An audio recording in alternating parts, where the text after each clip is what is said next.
today's Hinckley Forum. My name is Ella Nebeker. The Hinckley Institute of Politics is a nonpartisan institute at the University of Utah. The Hinckley provides an array of transformative experiences for students through internships, forums, and classes. Hinckley forums seek to foster public discourse and civil debate on the most current and pressing issues, bringing in local, national, and international thought leaders. Today's forum was organized by the Economics Student Ambassadors with the support of the Department of Economics. The Department of Economics at the University of Utah offers degrees and emphases that critically investigate these pressing issues, including globalization, inequality, and sustainability. Economics opens doors to a deeper understanding of our world and a multitude of productive careers. Today's forum is titled, Will I Ever Be Able to Afford a House? Housing Affordability, Population Growth, and Environmental Constraints. We are thrilled to be joined by some great panelists. We have Dan Eskich is a senior research fellow and scholar at the Kempsey Gardner Policy Institute. His work focuses on housing, construction, and real estate. He also conducts fiscal impact studies and economic and demographic analyses. Gabriel Lozada is an associate professor of economics here at the Department of Economics of the University of Utah and is an expert, among other things, on natural resources and environmental issues. He has been involved in local debates concerning water issues, including the Lake Powell Pipeline and the Bear River development. Jason Seaton serves on the Poplar Grove Community Council in Salt Lake City. Acting as the voluntary representative body of the Poplar Grove neighborhood, members of the Community Council work to bridge residents with Salt Lake City leaders, resources, and planning. Jake Wood is a partner at J. Fisher Companies. Jake has over 15 years of experience in real estate investment, brokerage, finance, and development. He currently manages affordable housing acquisitions, development, and financing for J. Fisher Companies' multifamily development division. Finally, our panel is moderated by Katie McKellar of the Deseret News. Katie has extensively covered the issue of housing in her reporting, and we are grateful for her willingness to lead today's discussion. Katie, I will turn it over to you to get our conversation started. Thank you so much, Ella. Today, we're here to explore the past, present, and future of affordable housing in Utah. Like Ella mentioned, Utah's economy and population continues to grow rapidly, and at the same time, water scarcity, the shrinking Great Salt Lake, and air pollution present significant constraints to maintain momentum. So we're here to explore how Utah can provide affordable housing in this context. And the big question, I think, facing our audience in particular is, will this generation of students be able to actually afford a house along the Wasatch Front? So let's start with our panelists. Can you each give us your opening statement? Dan, let's start with you. I was afraid you were going to start with me. Hi, my name is Dan Eskich. I'm a senior research fellow at the University of Utah's Gardner Policy Institute. Been there for just a few days over 5 years now. And my experience with housing has always been personal. When you look at this generation, I'll put myself into the millennial generation, into the geriatric millennial generation. I think you're starting to see some optimism there that we are getting to home buying. When you look at the upcoming generation, it does look very challenging. And part of that is just plain and simple affordability. And how do you get into a home? So if we looked at this was through January when interest rates softened a little bit. So as of January, only 12% of renters could afford to buy a medium priced home in Utah, which is staggering. But even if we go back before COVID, that percentage was not that much bigger. So it was only about 23%. So it's gotten worse, but if you go back before COVID, only 23% of renters could afford a medium price home. So the importance of it is for wealth building. We're a nation of homeowners who build wealth around our home ownership. So if we don't figure this out, I think those that are dependent on support that are going to retire from a younger generation, they're going to be in trouble a little bit too as well. So it's everybody's problem. It's not just the younger generation's problem. Thank you. Let's pop over to Gabriel. So I wanted to talk mostly about the problem of water in Utah, and is that going to form a constraint to growth of Utah's urban areas? My position is that if this is handled correctly, then the answer is no, it's not going to pose a constraint to growth. 82% of the water that's that's diverted, I'll just say used in water in Utah is used for agriculture. Only 4.5% is used for indoor residential uses and about 8% for outdoor residential. So Utah's water problem is overwhelmingly an agricultural problem. In terms of what about population growth, look at the state of Arizona, compare its population in 1957 to its population now. Arizona's population has grown by a factor of 7. Arizona's population is 7 times more now than it was in 1957. Guess what's happened to Arizona's consumption of water since 1957? It's gone down, not down per capita, down in the aggregate. So urban dwellers are not really the main issue when it comes to water in the West. It's agriculture. 68% of Utah's water, according to my calculations, is used to grow hay, of which about 19% is exported to China and 10% exported to other countries.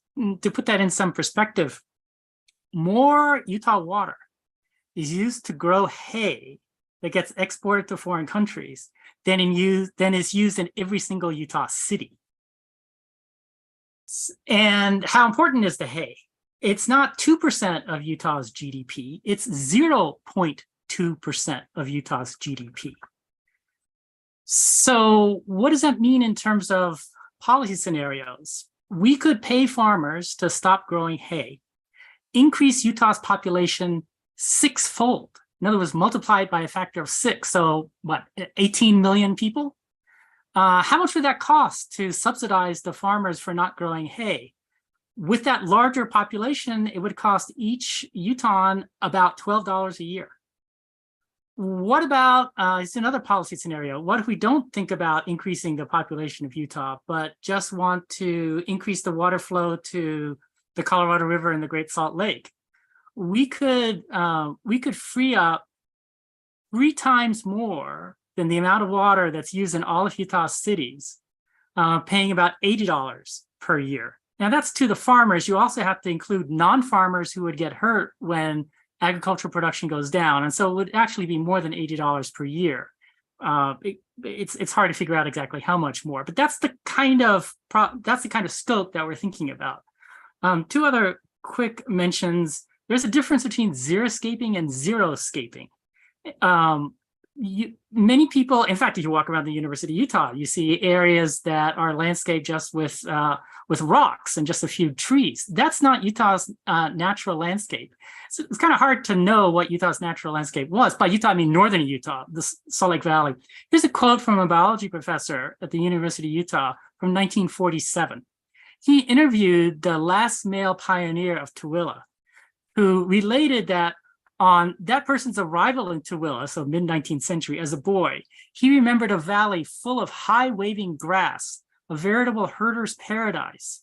It was not an uncommon happening for stockmen to be unable to find their animals from being lost in this high grass which spread all over the valley. So even without any kind of irrigation, in northern Utah, the natural landscape is a grassland. It doesn't look like Phoenix. And finally, in terms of city design, what does an environmentally friendly city look like? Apparently, lots of environmentalists still think that an environmentally friendly city looks like low density, urban sprawl, lots of trees, lots of people living in single family homes with big yards. But no, what that does is it spreads the population out, increases commute time, and has a huge effect, a detrimental effect on the use of fossil fuels for transportation. An environmentally friendly city doesn't look like a natural park. An environmentally friendly city looks like a really dense area where you have lots of people living in a small space. Great. Thank you, Gabriel. Love those visuals too. It's close to home. Tooele County out here is my home. Okay, let's go over to Jason.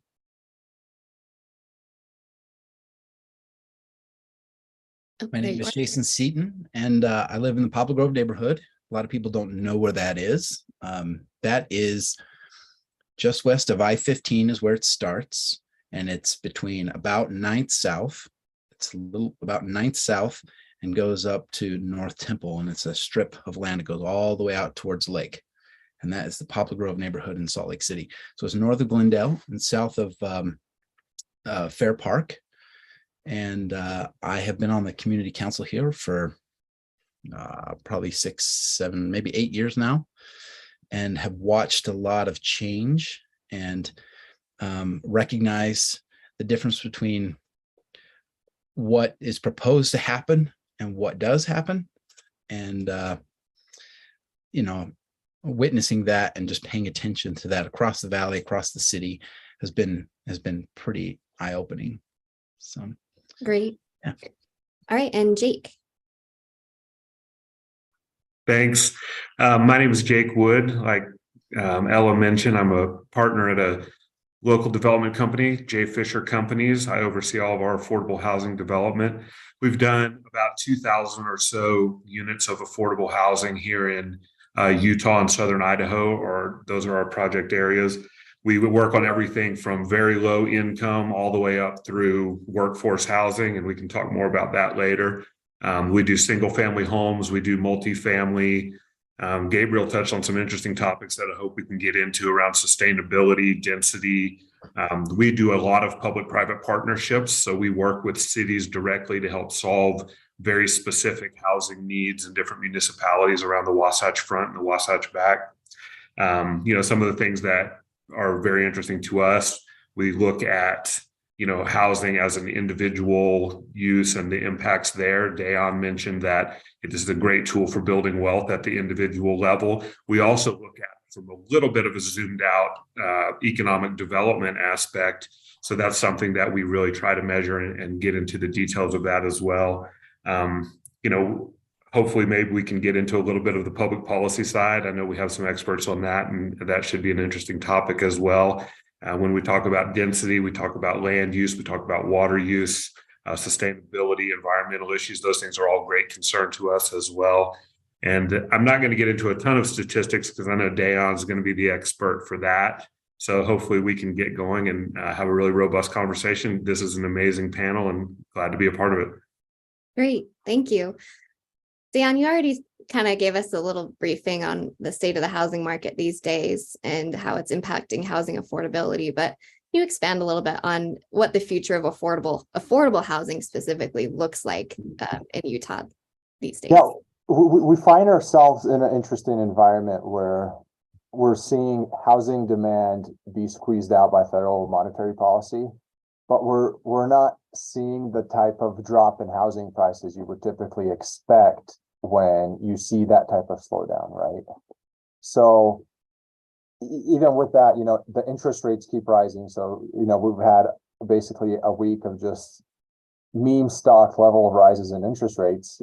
And so just that swing prices out a good chunk of the population. So if we're talking about how do we get into home ownership, affordable home ownership, the interest rate is probably one of the most important parts to that because it determines your monthly payment.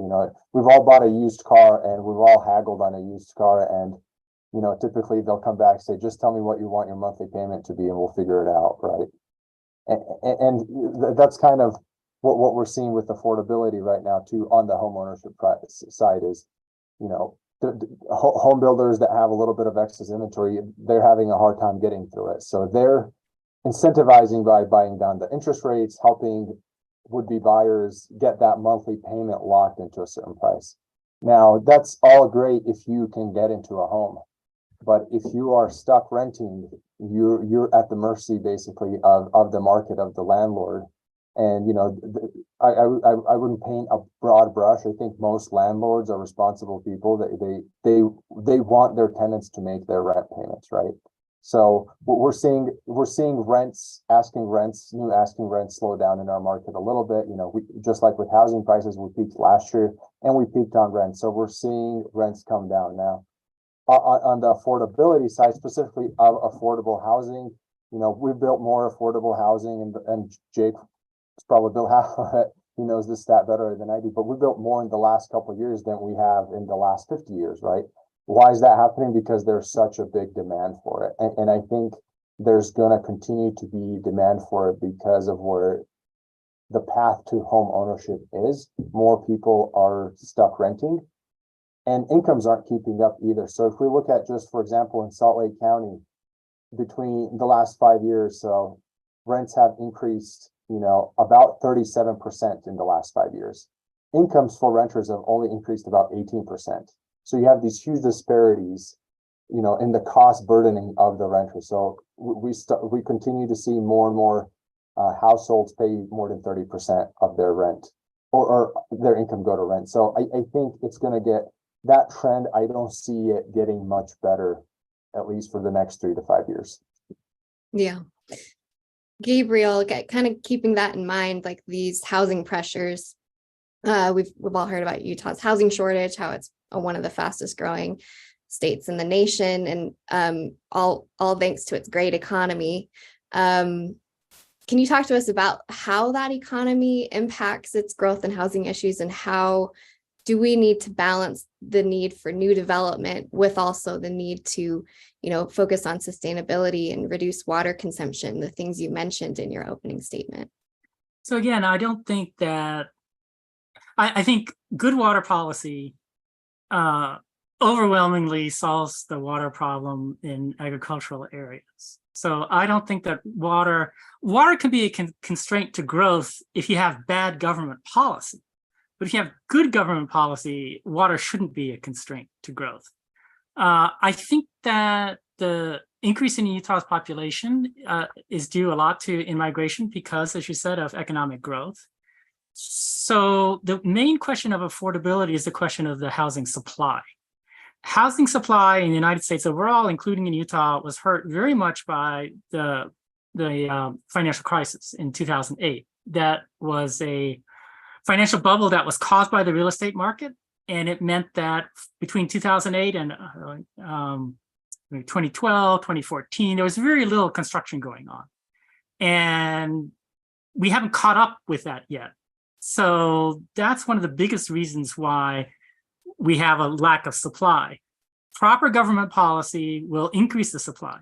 An example of improper government policy is the kind of policies you have in places like California, in New York City, even in the Research Triangle area of North Carolina, where people do buy into this idea I criticized in my opening statement that if you want to be environmentally friendly, you should have low density. That's really bad government policy. It causes people to have to commute huge distances, which is really hard on them and uses a lot of fossil fuels. I don't think Utah has that problem. I think that there's an understanding that multifamily housing isn't necessarily a bad thing, and that's going to help a lot. One thing I wanted to mention, one of the panelists talked about housing as a method of building wealth for individuals. Yes, it does, but that's a bad thing.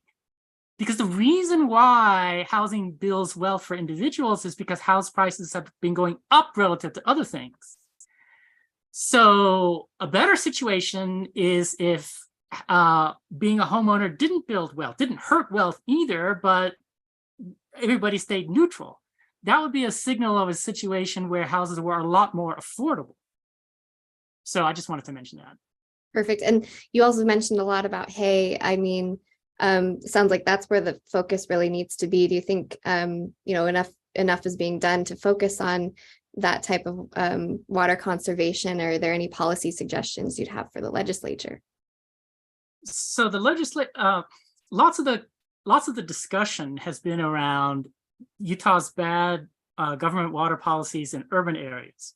And it's absolutely correct that Utah has horrible water pricing policies compared to the neighboring states. We subsidize our urban water districts with property taxes, which is nuts because it makes the price of water artificially low, which gives exactly the wrong kind of price signals. But as I said, the bigger question is agriculture. And Utah is actually a very urban state. Most Utahns really don't know what goes on in agriculture. So it's been almost completely ignored. The number of people the reason why I did the research that I did is because, I actually had to derive lots of these statistics because even the government doesn't keep them. So when you talk to people about water and agriculture, you get people saying things like, well, we can't hurt the farmers because then where will we get food? But only 1.5% of the United States hay is grown in Utah. So we don't get our food from Utah. Utahns get our food from other places.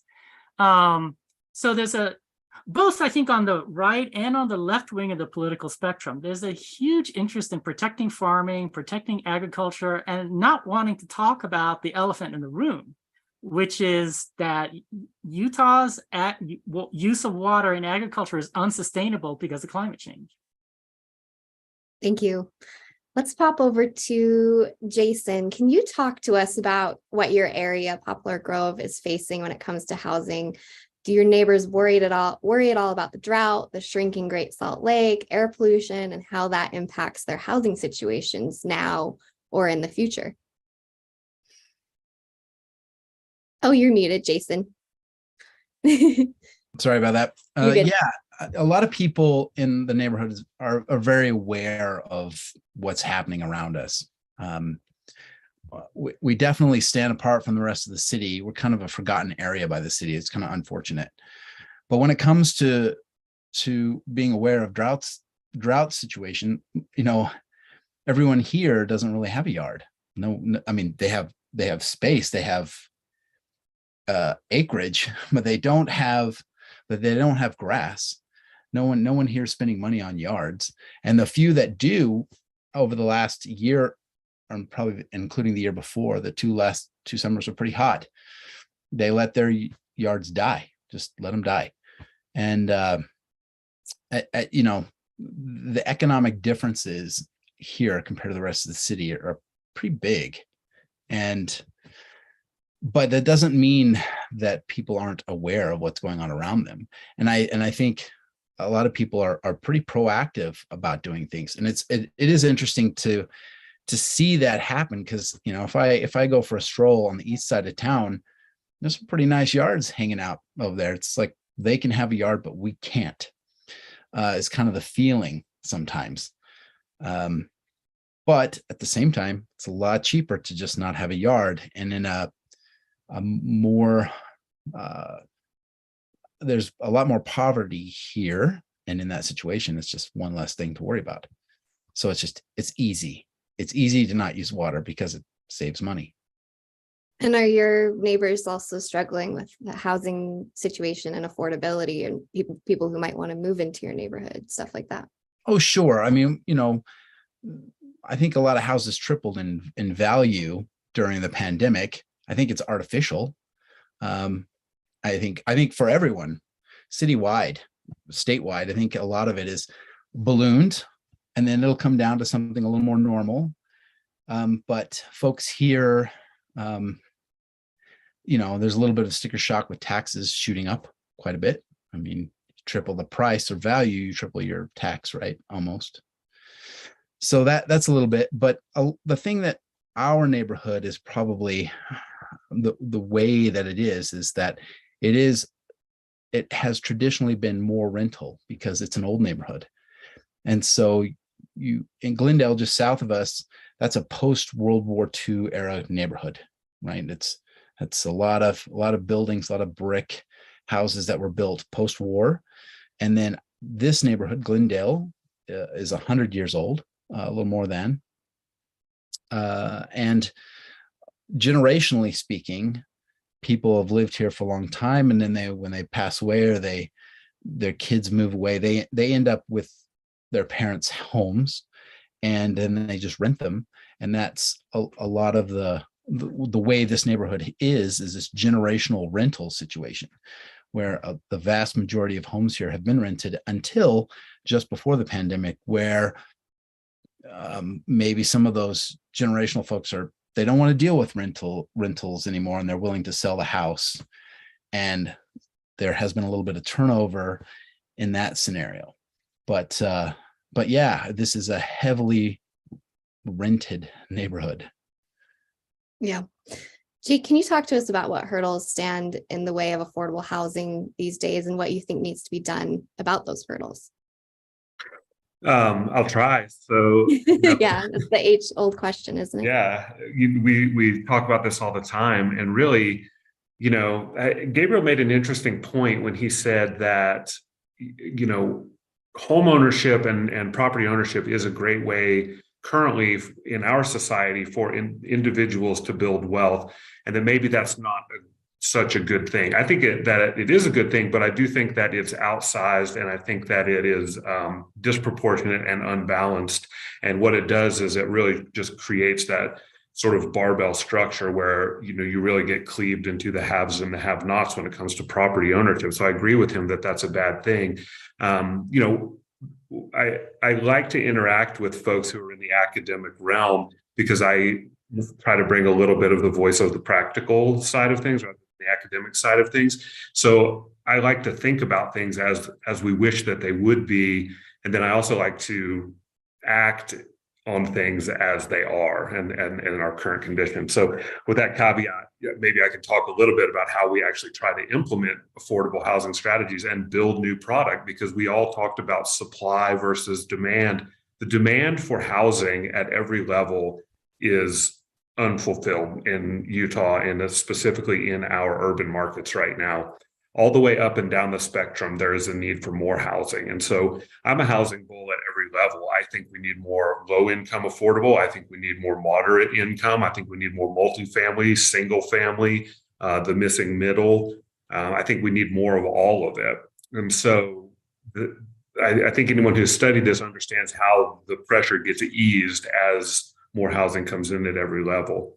Everyone who's been downtown, you've noticed that 5 years ago, we had zero for rent high-rise product in Salt Lake City. Now we have thousands of units either recently completed or under construction right now.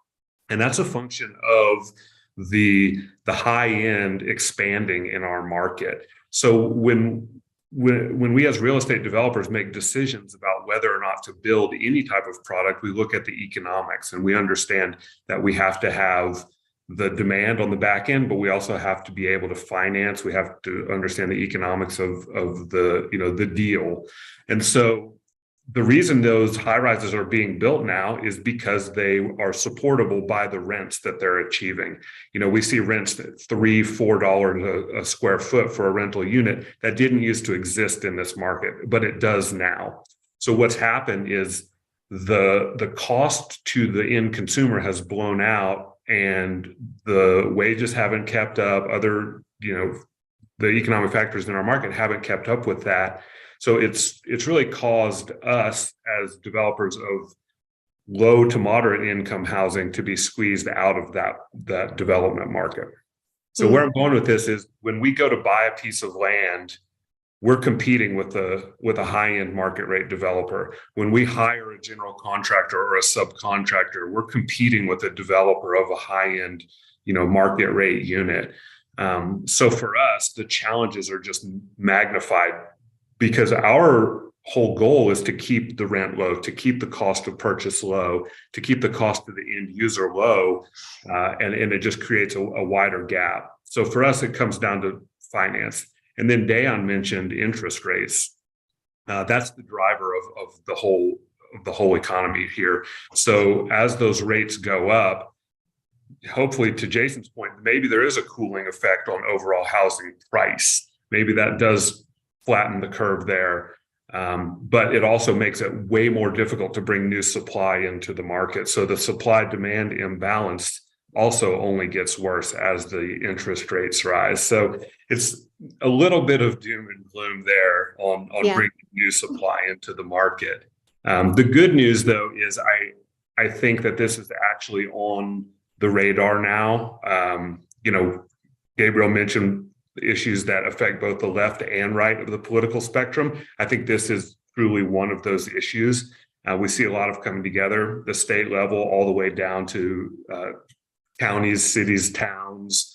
Everyone understands this is an issue, and it's become a matter of policy to help close those economic gaps. And so if I had a little bit of a silver lining or good news, I would say I think that is it. The public sector stepping in to help solve some of those issues. Great point. Yeah, there are a lot of factors at play here, and I'll kind of open it up to the panel. But the question here is, what policies have we enacted or should we enact to address the problem with housing affordability? Dan, specifically, I know Jake kind of touched on this too, but can you speak to which types of development we ought to be prioritizing? Single family, multifamily, homeless shelters? That's what the student group is wondering. And, is there a larger policy discussion too to be had? All of the above would be my answer. Jake just mentioned there's demand for every single price point, and that's very true. And you see that especially in the last 2 years, the homes that sold close to $1 million, you would have never in your life thought that they would be $1 million. And it's not that we have this credit bubble that's overhyping it, is they were buyers, right? And part of our issue too is, we have a lot of local policy discussions and hurdles we need to get at, because when I think about the price of a housing, when it's set, the most important date for a housing price is the day the land is entitled, because that puts you on a certain level, and the developer is going to price that home at a certain point based on what they paid for the land, right? So if you can densify and squeeze more units in there, you're going to get cheaper housing than otherwise you would. I hear this from home builders all the time when they're trying to rezone, and if they have, say, a couple of hundred acres, they're pricing their homes in the mid 500s. Well, the city now says, well, if we don't like your density, we need you to do bigger plots so they can build less houses on that land. So the price of homes go up. So they're still hitting their bottom lines, right? They're just building less houses. So they're spreading that land cost over to less people. So the houses cost more. So in some of those particular cases, you see the price of a home go from 500s into the 600s, and sometimes it could even go more. So it really depends on local policy. I think that is the biggest hurdle to building more supply, right? It is to figure out a comfortable way for the local politics to play out. And the state has a role to play. I think, there's a proposal right now from Senate President Adams about setting aside $50 million that can be used for down payments, $20,000 per applicant. And what I think is unique, what they did there, my first glance was, they're just going to incentivize demand and they're just going to blow it up. But what they did in there was add a stipulation that it has to be new construction under $450,000 to help incentivize the supply as well. So I think, when you have a proposal like that in a red state, like from the Senate president, I think it speaks volumes to just what a obstacle this is for our state, that you're seeing, political ideology be damned, we have to throw some fire in here to get the market to unlock. So yeah, Jason's chomping at the bit. Yeah, I'm going to be a little cynical about that. When you have a bunch of developers on the Hill who build things, that's incentivizing that, but they don't need that. I think, everyone wants the stuff. I don't think you need to incentivize building things. We're doing that. We're doing it at a record pace still, and it's not enough, but it will be. At some point, things are going to change, and then suddenly it'll slow down, and you can build yourself into a hole. Or in the last 2 years, we've seen people were racing to get a house, and they felt like they were going to get left out, like there was never going to be a house again available ever. And so they figured out they were willing to pay exceedingly more than maybe a house was worth. And what's going to happen in that situation is suddenly they're going to get jobs somewhere else, some other city or something.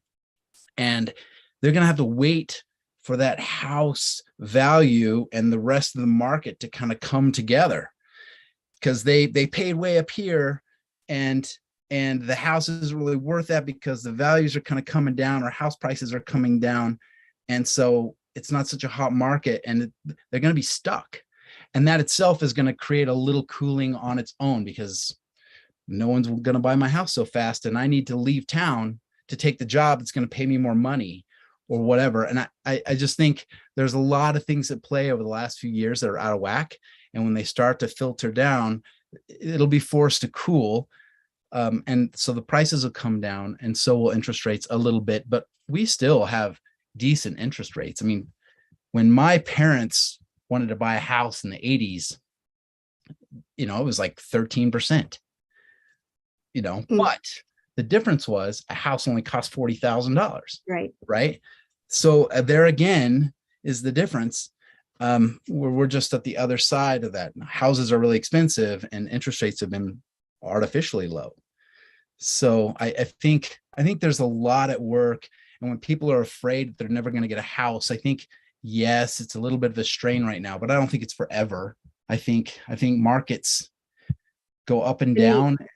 And 10 years ago, they were considering demolishing homes because there was too many. You know, the Federal Reserve was talking about, how do we get rid of all these empty homes? Well, we should just bulldoze them to create value in the ones that we still want. That's completely crazy, but it was on the table. Deanna, rebuttal. Yeah, I think those are some great points, and I share some of Jason's concern about those that have bought a home in the last year and if they have to move suddenly. But we have to acknowledge that 80% of, or 78% of mortgages in Utah have an interest rate under 4%. We because of the Dodd-Frank and everything we learned from the financial crisis, how we underwrite mortgages is super boring and not very exciting. We're very conservative. So a figure, for example, in 2021, 2022, roughly 65 to 70% of mortgage origination went to people who had a 760 credit score or higher. Okay, in 2005, 2004, leading up to the great financial crisis, it was only 25%. So we vetted, we stopped giving out loans. And that's how we got into trouble last time, is because, you know, the 4 or 5 of us on this panel, we could get 20 mortgages. You know, we just need to apply for them. So that in itself created artificial demand. We don't have that credit bubble that we had back then.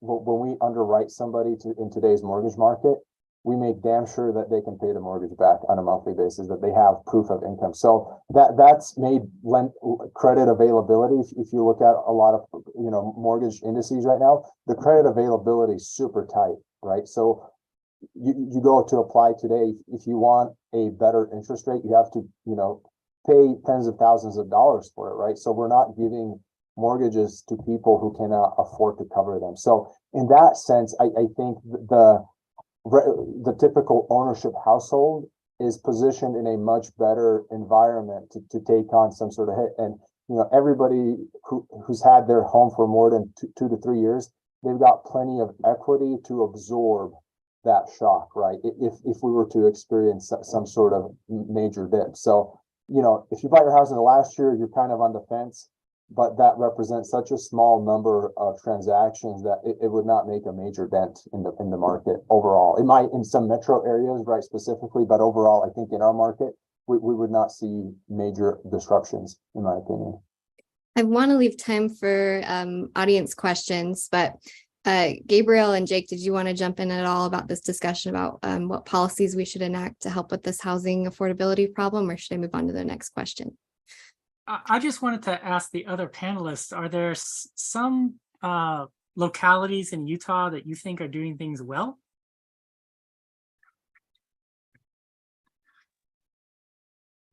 Yeah. You have to answer it because you actually build homes. Okay. Well, I did also kind of want to get to the heart of this panel right before we take questions, and this kind of came into my mind, was there was a quote up on the Hill recently that, quote, "The starter home is extinct." Do you guys agree with that statement? And do you think this generation of students will actually be able to afford a home along the Wasatch Front when it comes time for them to buy? Jake? Well, I would say I've, for a long time, really fought against the concept of the starter home just as a broad concept. I don't think that it's a healthy way to think about, you know, how we view real estate, how we view housing. You know, that kind of puts it into the context of purely a transactional type of thing, whereas really what we talk about is housing sort of more fundamentally than that. You know, it's like it's one of the first components of the pyramid when you're talking about, you know, building your hierarchy is having safe, secure, and predictable housing. That has nothing to do with long-term investments. That has nothing to do with climbing the property ladder. It has nothing to do with any of that. So I think that concept is a little bit flawed in general. As for whether or not the next generation is going to be able to afford to buy into the market. I think that I'm pretty optimistic about that in general, because I do think, and Jason said this multiple times, our market isn't linear, pointed straight up. I mean, it moves a lot. It kind of comes in and out. It's cyclical. And so when we look at the opportunities, there will be plenty of them as they come about. And there's also, the concept of expectation. When you talk about your first home, a lot of us, I bought my first house when I was 28 years old. And so, in Utah, that sounds old and ancient, but in a lot of other parts of the country, that's really the time when household formations really start to occur. And I know Dan studied that statistic a lot. So I think in Utah, we get a little bit of a different perspective about what the expectation should be. I think nationally, if you look at statistics, the number of 22 to 25-year-olds that are buying into the real estate market is going to be incredibly low. So I also look at this from a rental perspective as well. We do single family homes, but we also do a lot of multifamily. And anecdotally, talking to the people that use the multifamily housing, they have a little bit of a different profile, but they still fit into that same need of that same type of housing. So I don't want to forget about them in this whole conversation, because I don't have the statistics off the top of my head. I'm sure Dan will tell me later that I'm wrong, but I think it's somewhere between 30 and 40% are renters in our market right now. And I'm sure he can correct me on that later. But anyway, that's just my 2 cents. I want to hear what everyone else has to say. Go ahead, Jason. Oh, you're muted. Sorry. I'd like to say that there another factor.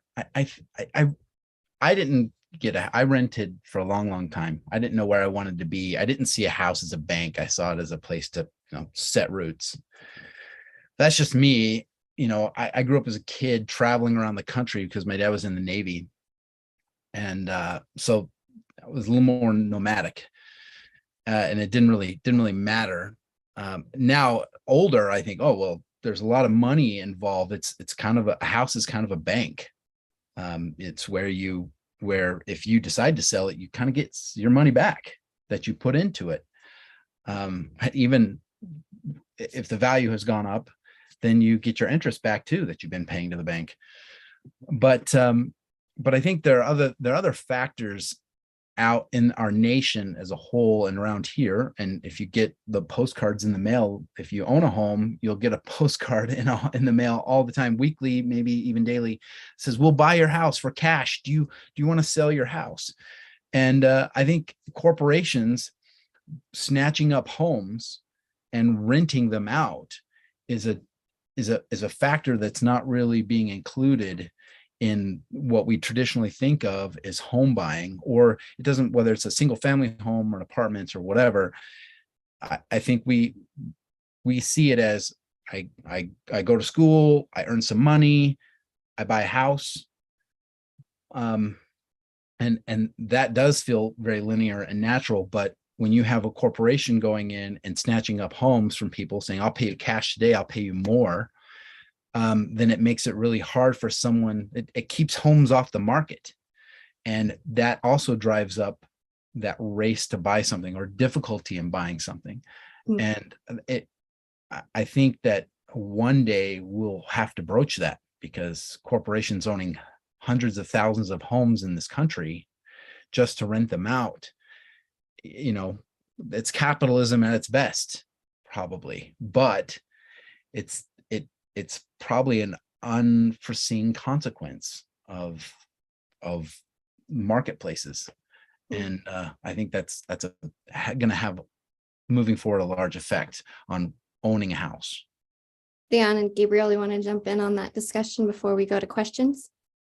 I certainly think that if you start getting sort of monopoly power, oligopoly ownership of homes, that would be a really bad thing. Otherwise, corporations buying houses and then renting them does make it harder to buy a house, but makes it easier to rent. Other things being equal, it lowers rents, and so it's easier to save up to buy a house. So I'm not sure in the long run which way that goes. I think that the opportunity that corporations had is in the great financial crisis between 2008 and let's say 2014, 2015, lots of corporations could still borrow money and could still finance purchases, whereas lots of homeowners couldn't. And so there was, you might want to call it an artificial lack of demand from individuals because they couldn't get finance, but the corporations still could get finance. So that's probably the reason why this has happened. Great. Rudy, did you want to go to questions now? I think we could take some audience questions if you'd like. Let's see. Sure.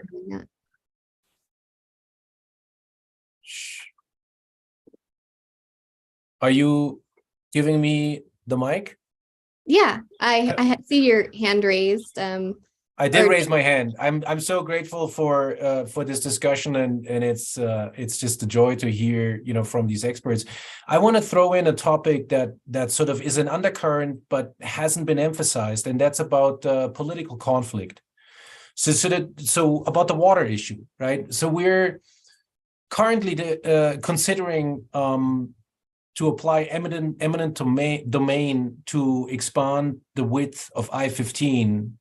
So we're going to kick people out of their houses in order to expand the highway and use fossil fuels to commute to work and living spaces. We're not considering to apply eminent domain to farmers' water rights, right? The logic that Gabriel outlines is that there's plenty of water. The problem is that we don't have control over the water because nobody can touch the political power of farmers, as has been emphasized. The issue that I see that Jason and Jake and also Dan sort of have touched upon is similar between Poplar Grove and Glendale and other areas and the East Benches. We're seeing lots of density in certain parts of town. We're not seeing them east of 13th, and so there is an element of political conflict there, where and how we reach higher levels of density. And I'm just curious how anybody on the panel considers these issues to be relevant. Anyone want to jump to tackle that? So one thing just to say about water, if the state offered to buy water from farmers, then you're still respecting, for better or for worse, you're still respecting the water rights that the original pioneers were granted by the government in the mid-19th century. So one way of solving the water problem is for urban residents to pay farmers not to farm. And if you pay them enough, they'll take you up on that offer because they make more money doing that than farming. So that's one way of overcoming political opposition. You overcome it by offering people money. In terms of local conflict, the United States has, this is probably a bad thing. I was going to say for better or for worse, but it's probably for worse, has extremely localized control over land use. If land use were regulated at the state or even at the federal level, conversations would be quite different. But right now, it's so hyper-localized that indeed, people who live east of 13th East in Salt Lake City can have one kind of land use because of their political pressure, and people who live in Poplar Grove have a totally different kind of land use because they lack political power. So one of the difficulties is the structure of U.S. governance in terms of land use.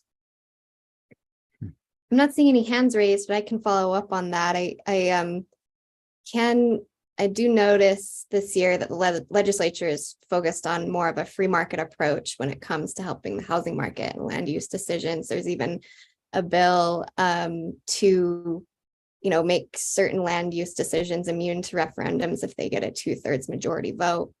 Do you kind of agree with that approach? Is there too much local control here? Or I know the local control debate at the legislature is always fun, but yeah, thoughts on that, Gabriel or Jason? Yeah, so I personally agree with that. That this is acronym NIMBY, not in my backyard. Everybody agrees that we need more housing, but not in my backyard, not anywhere close to I live, because it's going to hurt my property values. That's not good for the general society. Where you see that most, as I said, as maybe ironically in blue states like California, like New York, where you have extremely restrictive land use that has made, it's made the price of housing really high. But we're not really talking about the price of housing. We're talking about the price of land. And the price of land in the San Francisco Bay Area and the Los Angeles Bay Area and New York City, there's no reason why it has to be that high. It's just because of restrictive land use policies. Okay, I really want to get to some listener questions. So let's go to William Hardig, if I'm saying that right. Yes, thank you very much. I do have a question here with the talk of eminent domain and political pressures and development and all that. And who is ultimately responsible for developing affordable housing? Is that the state government, the municipal government, neighborhoods? Like who does that fall to, I guess? Anyone Who want to should it tackle fall to? It's a combination because cities promote it.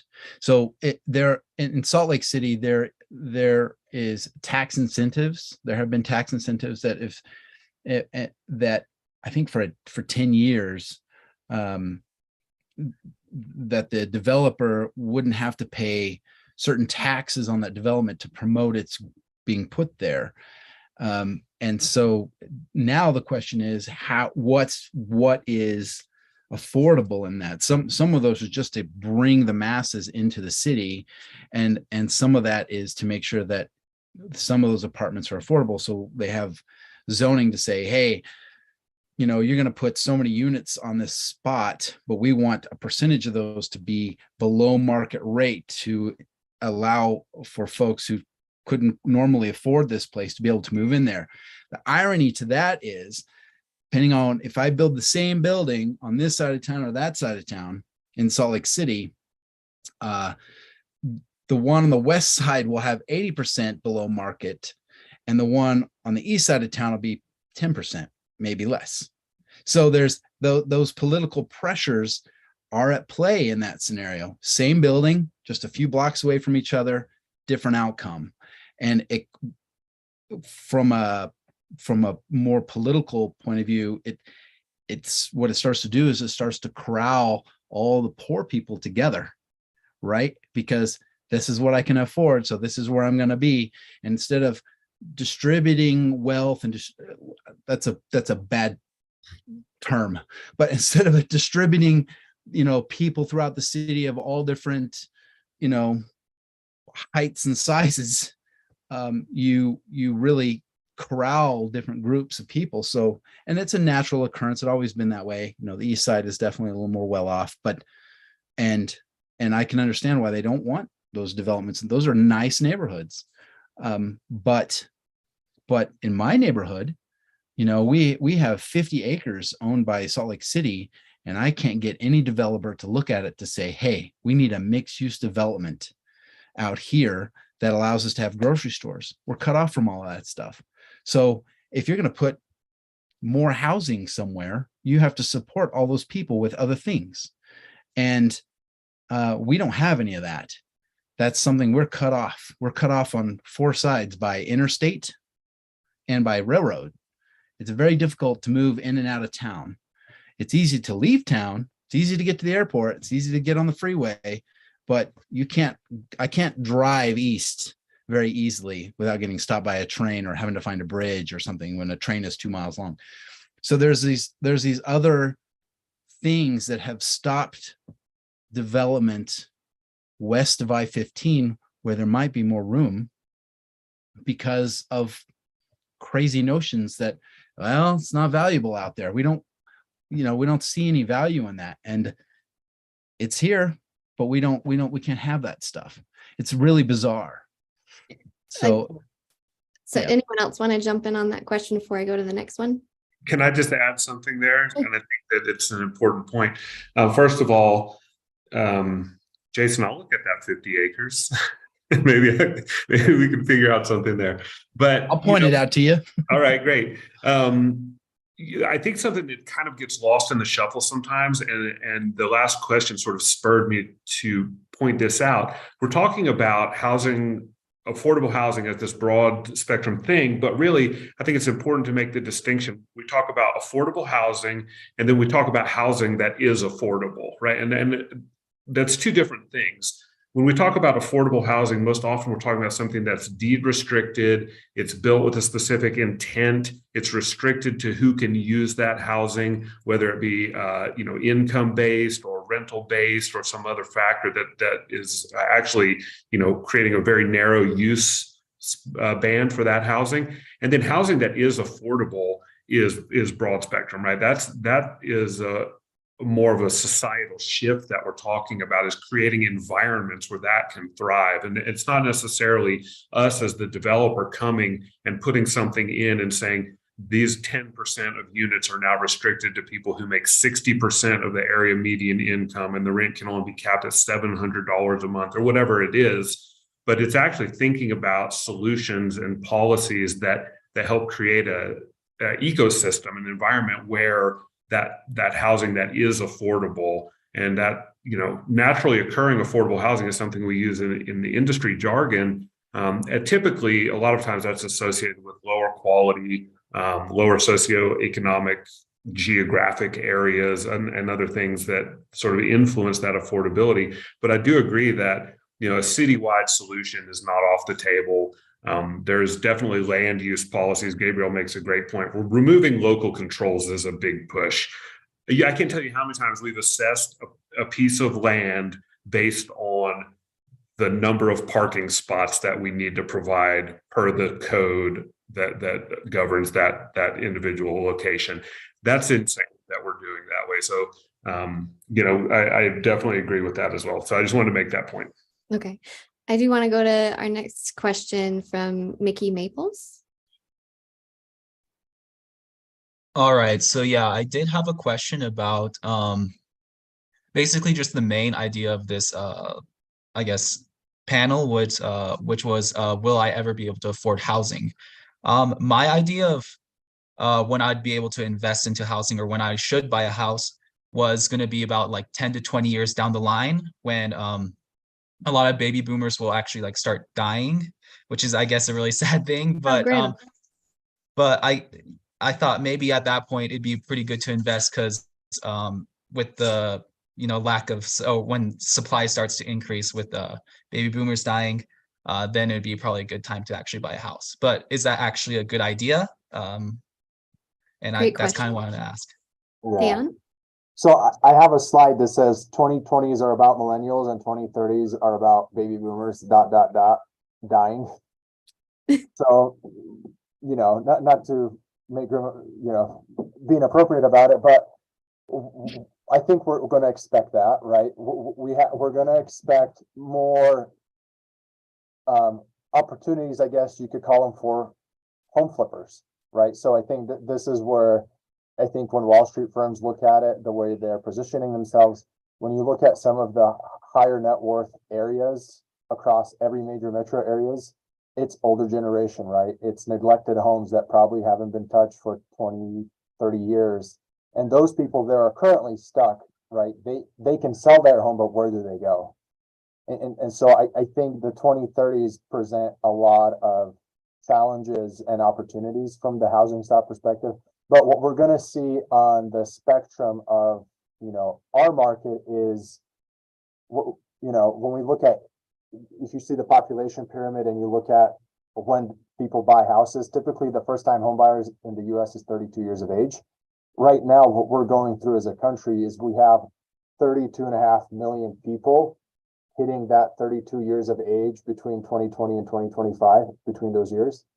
That represents about 9.5% of the population. In Utah, we have 10.5% of the population going through that age spectrum, right? So if we look at further down the road, what we think age structure is going to look like in the 2030s. We see, what do you call them, late Gen Z, right? They start hitting the housing market, and we have more Gen Zers right now in our market than we have of any other generation. So in our market is going to be continue to be competitive, but if you go to some other markets, their demand is gonna be much lower because their share of population is much older than ours. We're always the younger state. Thank you. I know we're right at 1 o'clock. There's one more question in the chat. Maybe if anyone wants to take a stab at that. From Trevor Jensen saying, or anyone saying that we've been fighting against the idea of a starter home for all people is essentially incongruent to someone who makes their living as a property developer. Where does that dichotomy fit into the reality that there is not enough affordable housing while our youngest generation is expected to never own a home? Anyone want to take a stab at that? I feel like maybe that one was directed at me. If someone thinks that I'm fighting against this concept of a starter home in my practice, in my business, then I think I was ineloquent in my comment, because that's not what I'm doing at all. My goal and my mission in the work that we do at my company is that we want to provide those opportunities. We want to help people reach their goals and their dreams, whether that's through the opportunity to purchase a home or to have a stable rental environment that allows them to take one less worry off the page. So hopefully that is helpful. I think maybe there might have been a miscommunication on the way that I feel about starter homes, perhaps. Jason? Oh, you're muted. I'm going to interject on that a little bit, because I agree with this notion of a starter home concept is ridiculous. My house is 100 years old and it's not very big, but I like old homes. But if this home was anywhere else in the valley, if it was built today, someone would probably consider it a starter home because it's small, right? And I think it's ridiculous. Anything that was built is probably going to stand for about 100 years, probably. And it's going to swap hands a bazillion times. It's going to go from bank loan to bank loan to bank loan for 100 years, right? I mean, someone will live there for 10 years, had a 30-year mortgage, and then they'll sell it, and the bank's always getting paid. And it's just another home. Does it suit you? Does it fit you? I think that's probably more important. And I think the one thing that no one's talked about here is, how much money do you make? That is where there's probably a huge out of balance piece of the pie. And especially in Utah, we have a lot of folks coming in from other big cities that are being offered a lot of money to come here. And so they're buying these bigger homes. But the folks who've grown up here are probably in jobs that aren't paying them that, unless they have managed to get into a position in one of these tech places, they didn't get laid off. But the point is that, we have to balance how much we make in this country and in our state with the prices of things. We are kind of underpaid for a lot of things. And that's a huge undertaking. It's so easy for us to use the term affordable. It's kind of a red herring. The cost of, sheetrock and 2x4s and paint, all of these things are completely different industries, completely different groups of people making these things. And they come from different countries, or they get built anywhere in our country, and they're all put together in your house. And they all have variables in their price and when they come and where they come from. And it's just funny that this term affordable housing really is dictated by the cost of all those elements. And then the rest is sheer market. So, and that means, what's trending today? Are we all racing to buy something, or are we in a big recession? What is going on at any one point? And I think really the big deal is get out there, make some money, save some money if you can, and then be ready when when a better time arrives for doing that. Right now is probably not it's coming down, it's better, but everyone, like I said before, everyone is racing to buy something, and they're willing to pay more than something was probably worth. And eventually it will even out if they stay there long enough. It's fine. But I think being prepared to buy something over time is the key. Thank you. We are out of time. I'm sure we could talk for days about this issue. But I just really appreciate your guys' time and for joining this panel. A lot of complex issues at play here, whether it's, how wealth is built in America to our income, and whether it's keeping up with the cost of living, everything. So thank you so much. And I hope you guys enjoy